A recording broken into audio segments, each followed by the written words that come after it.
ሰላም ጤና ይስጥልን የተከበራችሁ የሙday ቤተሰቦች እንደምን አላችሁ? እኛ ሰላም ነን እግዚአብሔር ይመስገን። በዛሬ ቆይታችን ሴተላጤ ወይም ደግሞ ወንደላጤ መሆን ምን ጥቅም አለው የሚለው ላይ የራሴን ሐሳብና አስተያየት ለግሳችኋለሁ። ሁሉም ነገር እንግዲህ ጉዳት የለውም፣ ጥቅም እንዳለው ጉዳትም ይኖራል። በርግጥ ላጤ መሆን ጥቅም አለው፣ ጉዳት አለው። ማግባትም የራሱ ብዙ ጥቅሞች ቢኖሩትም ነገር ግን በውስጡ የሚመጡ ደግሞ ተግዳሮቶች ወይም ደግሞ ችግሮች እንዳሉ መገመት መቻል አለብን። በትዳር ውስጥ ያሉ ሰዎች ሁሉም ነገር አልጋ ባጋ እንደሆነላቸው አድርገን ማሰብ የለብንም።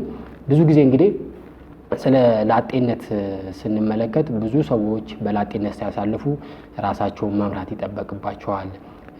የራሳቸውን ምግብ ማብሰል፣ የራሳቸውን ገንዘብ መያዝ፣ ብዙ ነገራቸውን ብቻ ጤንነታቸውን መጠበቅ፣ የመማር ገንዘብ የማጠራቀም ብዙ ነገር ኃላፊነት ሊኖርባቸው ይችላል። ስናገባ ግን እነዚህ ነገሮች ሼር ስለምናደርግ ሊቀሉ ይችላሉ። ግን ካገባን በኋላም ደግሞ በትዳር ውስጥ ስንኖር ብዙ ያላሰብናቸው ተግዳሮቶች እንደሚመጡ መገመት መቻል አለብን። ልጅ ማሳደግ፣ ስለ ልጅ መጨነቅ፣ ፋሚሊ ስንመሰረት ደግሞ እኛም ብሎ የሚመጡ ብዙ ሰዎች በእኛ ዙሪያ እንደሚኖሩ መገመት መቻል አለብን። ላጤ መሆንም በፍቅር ውስጥ መኖርም ማግባትም የራሳቸው ጥቅምና ጉዳት እንዳላቸው ይታወቃል። ነገር ግን እኔ የምመክረው ነገር ምንድነው? ማግባት በጣም አስፈላጊ ነገር ነው። ማግባት አስፈላጊ ባይኖር ኖሮ ለአዳም ሔዋን አትፈጠርም ነበር። ሔዋንና አዳም ተቻችለው አንድ ላይ በልዩነት እንዲኖሩና ህይወታቸው አሪፍ እንዲሆን ስለፈለገ ነው ፈጣሪ እንድናገባ የፈለገ። ነገር ግን በብቸኝነት መኖር ደግሞ በተለያየ ምክንያት ሊመጣ ይችላል። ለምሳሌ ለስራ ሰው ሀገር ሄደን ትምህርት ጀምረን በተለያየ ምክንያት ላጤ ልንሆን እንችላለን። እድሜያችንም ላይ ደርስ ይችላል። ስለዚህ ላጤ በነበርንበት ሰዓት ወይም ደግሞ ላጤ ከሆንን እነዚህ ነገሮች በአግባቡ ብንጠቀምባቸውና ብናያቸው በጣም አሪፍ ነው ብዬ አስባለሁ እንጂ ፍቅረኛ ያላችሁ ወይም ያገባችሁ ላጤነት እንድትናፍቁ አይደለም ይሄን ቪዲዮ የሰራ ነው።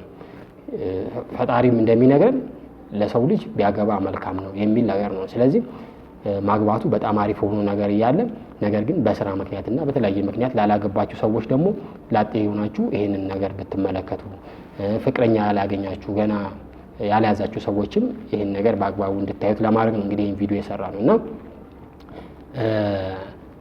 የመጀመሪያው እንግዲህ የላጤነት ጥቅም ተደርጎ የሚተወሰደው ነገር ወይም ደግሞ ብዙ ጸሐፍት እንደሚነግሩን ከሆነ ራሳችን ላይ ፎከስ እንድናደርግ ወይም ደግሞ ነፃነት እንድናገኝ ያስችለናል። በነፃነት እንገባለን እንወጣለን፣ ያመሸ የሚለን ሰው የለም። በተለይም ደግሞ ተከራይተን የምንኖር ሰዎች ከሆነ ማለት ነው ይሄን በላ ይሄን ጠጣ ይሄን ለበስክ የሚለን ሰው የለም፣ የሚቆጣጠረን የለም። ስለዚህ ነፃነቱ ሊኖር ይችላል። ስለዚህ የነፃነትን ህይወት በተለይም ደግሞ ወንዶች ኢንጆይ ማድረግ ያለብን በላጤነት ነው። ኳስም ማየት ከፈለግን ከጓደኞች ጋር መዝናናት ከፈለግን በዛ ሰዓት ነው ይሄን ነገር ጨራርሰን ማለፍ ያለብን እንጂ ትዳር ውስጥ ከገባን በኋላ ሴቶችን ማስቸገር ተገቢ ነው ብዬ አላስብም። እህቶቻችንም ደግሞ ማጌጥ ካለባችሁ መዝናናት ከጓደኞቻችሁ ጋር ከሴት ጓደኞቻችሁ ጋር መዝናናት ካለባችሁ መጎብኘት ካለባችሁ እያንዳንዱን ነገር ማየት ካለባችሁ በዚህ ጊዜ ነው ነፃነት የሚኖራችሁ እንጂ ካገባችሁ በኋላ ማምሸት አይቻልም። ልጅ ሊኖር ይችላል፣ ባል አለ፣ ባለቤት ቁጭ ብሎ ሴት ልጅ ውጭ ማምሸት እንግዲህ በባህላችንም ነውር እንደሆነ ይታወቃልና እነዚህ ነገሮች መጀመሪያ ላይ እናገኛለን። ሁለተኛ ደግሞ ላጤ ስንሆን እንግዲህ ብዙ ሰዎችን የማግኘት አጋጣሚዎችን ከፍ ይላል። ስናገባ ሴት ልጅ በተለይም ከብዙ ወንዶች ጋር የምትገናኝ ከሆነ እነዛ ነገሮች እርግፍ አድርጋ ትተዋለች። ምክንያቱም ያው ባሏ ስለማይወድ የኑሮ ሁኔታ ስለማይፈቅድ ማለት ነው። ብዙ ሰዎችን ማግኘት ከፈለግሽ ከብዙ ሰዎች ጋር መተዋወቅ ከፈለግሽ በላጤነት ይሄን ነገር ብታረጊው አሪፍ ነው። ሶሻል ላይፍሽንም ኤክስፓንድ ማድረግ ብትፈልጊ ማህበር ላይ የጉዞ ላይ የተለያዩ ነገሮች ላይ ከሰዎች ጋር መተዋወቅና ከሰዎች ጋር ያለሽ ማህበራዊ ግንኙነት ከፍ ማድረግ ከፈለሽ በላጤነት አሪፍ ነው። ሶስተኛ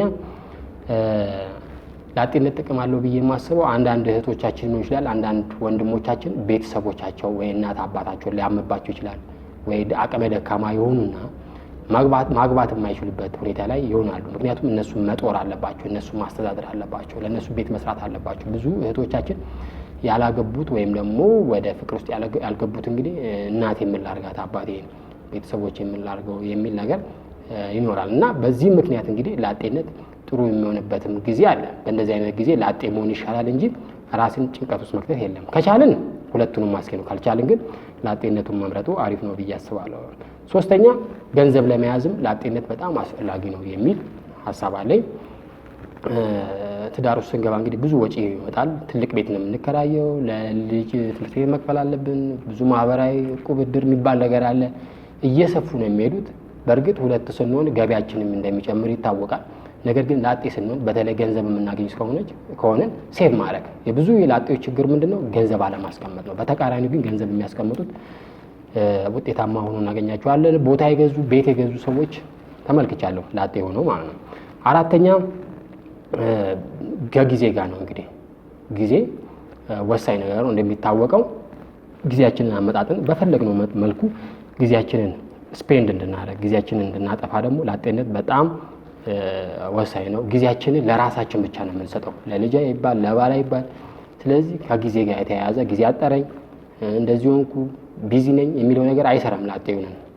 አምስተኛ ላጤነት እንግዲህ ለሴቶች በተለይም በቅርጽ ወይም ደግሞ ሰውነታቸው እንዳለ ሆኖ እንዲቆይ የማድረግ አቅም አለው የሚል ሀሳብ አለኝ። ምክንያቱም ወደ ትዳር ውስጥ ስንገባ መውለድ ሲመጣ ሰውነት መለጠጥ ይጀምራል። ሴት ልጅ ደግሞ ከወለደች በኋላ ልጅ በተወሰነ መልኩ ወዟን ይወስዳል።